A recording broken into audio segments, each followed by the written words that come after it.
minta suara Eci.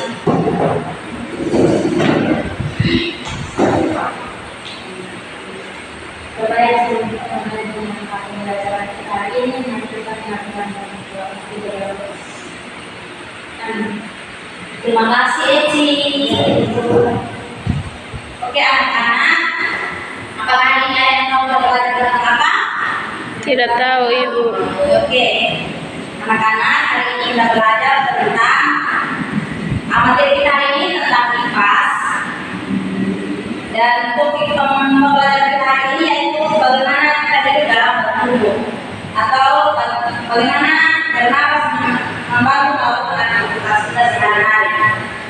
Nah, anak-anak, sebelum kita mulai belajar, Ibu akan menyebutkan tujuan-tujuan pembelajaran yang harus kita capai dalam materi kita.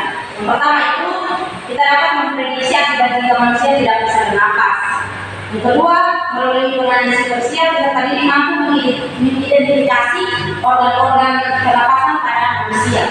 Yang ketiga, melalui diskusi learning peserta didik mendeskripsikan mekanisme pernapasan pada manusia. Dan yang terakhir itu dengan pembelajaran kita, peserta didik dapat merefleksikan pentingnya menjaga kesehatan organ.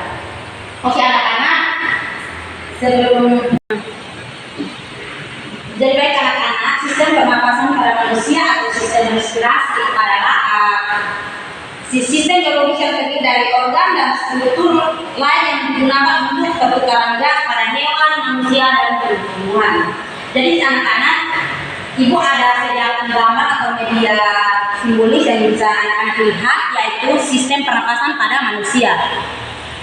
Yang pertama itu sistem pernapasan pada manusia itu rongga hidung. Jadi anak-anak, rongga hidung itu berfungsi sebagai tempat keluar masuknya udara, menghirup udara, pernapasan yang bisa menyaring atau memperingatkan udara pernapasan juga berperan dalam menghasilkan suara. Dan yang kedua adalah lari. Jadi anak-anak, lari itu berfungsi sebagai pelindung saluran pernapasan di bawahnya. Jadi lari itu yang di bagian-bagian tenggorokan anak-anak. Jadi dia dibawanya dengan cara dia menutup secara cepat stimulasi mekanik atau sehingga mencegah masuknya benda asing di dalam saluran pernapasan. Dan yang ketiga ada trakea. Trakea itu dia bercabang dua dalam paru-paru berbentuk bronkus dan bronchus. Jadi anak-anak bronkus itu, bronkus ini gambarnya anak bisa lihat. Bronkus itu dia berfungsi untuk menyediakan jalan udara yang masuk dalam keluar, yang masuk dalam paru-paru dan keluar dari paru-paru. Dan yang ketiga adalah bronchiolus. Bronchiolus itu dia berfungsi sebagai media yang menghubungkan oksigen yang kita hirup agar bisa mencapai paru-paru. Ini bronchiolus. Dan yang ketiga itu ada paru-paru. Yang paru-paru itu dia berfungsi sebagai alat pernapasan utama pada manusia untuk menukar oksigen dari udara dengan karbon dioksida dan dari darah. Dan ada yang terakhir dari ini adalah pleura. Pleura itu dia disebut sebagai gesekan antara dua lapisan yang terjadi dengan trauma antara pernapasan. Dan yang terakhir adalah diafragma. Diafragma akan bisa lihat, diafragma itu dia menarik napas untuk mengencang dari mulut ke dalam. Oke anak-anak, yang terakhir dalam pernapasan manusia itu yaitu diafragma. Diafragma itu dia berfungsi pada saat menarik napas. Diafragma ini akan mengencang, jadi lebih darah untuk memudahkan oksigen mengalir ke paru-paru. Ketika kita menghembuskan napas, pengenduran diafragma ini akan meningkatkan tekanan udara dalam rongga dada atau rongga udara yang bisa keluar. Ini yang disebut dengan diafragma. Jadi anak-anak bisa lihat sistem-sistem pernapasan pada manusia. Itu ada rongga hidung, ada faring, laring, ada trakea, bronkus, bronchiolus, paru-paru, pleura, dan semakin itu yaitu diafragma. Nah, di sini. Ya. Baik anak-anak, ibu ada tugas yang bisa anak-anak kerjakan. Ibu minta kalian dibagi dalam 4 kelompok ya. Dalam satu kelompok bisa terdiri dari 4 orang. Jadi ibu akan membagikan tugas kerjanya supaya siswa bisa berdiskusi tentang sisa perlengkapan pada manusia.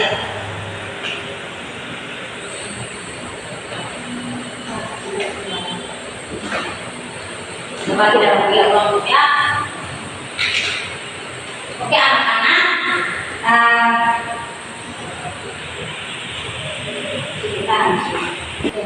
baik anak-anak, jadi anak sudah habis dengan 2 diskusi kelompok.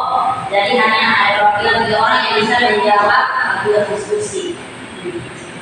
Oke baik, paru-paru terdiri dari jutaan virus yang menerima udara dari bronkiolus dan bertugas sebagai tempat pertukaran oksigen dan karbon dioksida. Oke, pertanyaannya bagaimana cara paru-paru bekerja? Paru-paru terdiri dari jutaan virus yang menerima udara dari bronkiolus dan bertugas sebagai tempat pertukaran oksigen dan karbon dioksida. Sudah posisi, lanjut kelompoknya ini nanti. Jadi baik, di sini saya akan membaca hasil diskusi kami. Ambil paru-paru, oksigen masuk ke dalam sel tubuh termasuk darah. Darah kemudian mengumpulkan karbon dioksida dan mengangkutnya ke paru-paru untuk dihembuskan. Oke, terima kasih.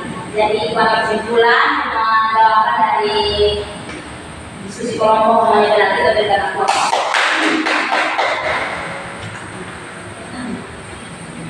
Kali ada yang bertanya? Saya Bu. Oke, Cici. Oke, Ibu, saya ingin bertanya, apakah ada gangguan pernapasan pada organ pernapasan manusia? Oke, terima kasih Cici. Jadi anak-anak, ada beberapa gangguan pernapasan pada manusia. Yang pertama itu flu. Flu itu adalah gangguan pernapasan oleh virus influenza yang bisa terjadi pada hidung tenggorokan hingga paru-paru. Dan yang kedua itu gangguan pernapasan manusia yang kedua asma. Mungkin anak-anak sudah pernah lihat teman atau tetangga yang sudah mengalami gangguan pernapasan asma itu. Yang ketiga tuberkulosis. Dan yang keempat radang paru-paru, dan yang kelima penyakit paru-paru obstruktif kronik atau PPOK, dan yang terakhir yaitu kanker paru-paru. Oke anak-anak, kegiatan kita sampai di sini, pembelajaran kita sampai di sini. Ibu, oke anak-anak, pembelajaran kita sampai di sini. Ibu minta salah satu siswa untuk menyimpulkan kalimat kita hari ini. Baik. Oke baik, pembelajaran kita pada pagi hari ini tentang kasus pernapasan pada manusia. Yang pertama paru-paru, bronkus, paru-paru kanan, pleura, rongga hidung, trakea, bronkiolus, bronkus, paru-paru kiri, diafragma. Oke, terima kasih Esti. Oke anak-anak, jadi pembelajaran kita hari ini menunjukkan kembali lagi pembelajaran kita hari ini tentang sistem pernapasan pada manusia yaitu ada faring, laring, paru-paru, bronkiolus, trakea, diafragma dan pleura. Baik anak-anak, sebelum kita menutup pembelajaran kita, Ibu mau Cici pimpin kita dalam doa.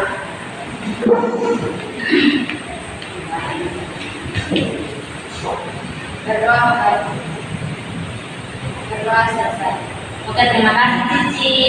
Oke, baik anak-anak, pembelajaran kita di sini. Sampai ketemu minggu depan ya anak-anak. Dari selamat pagi.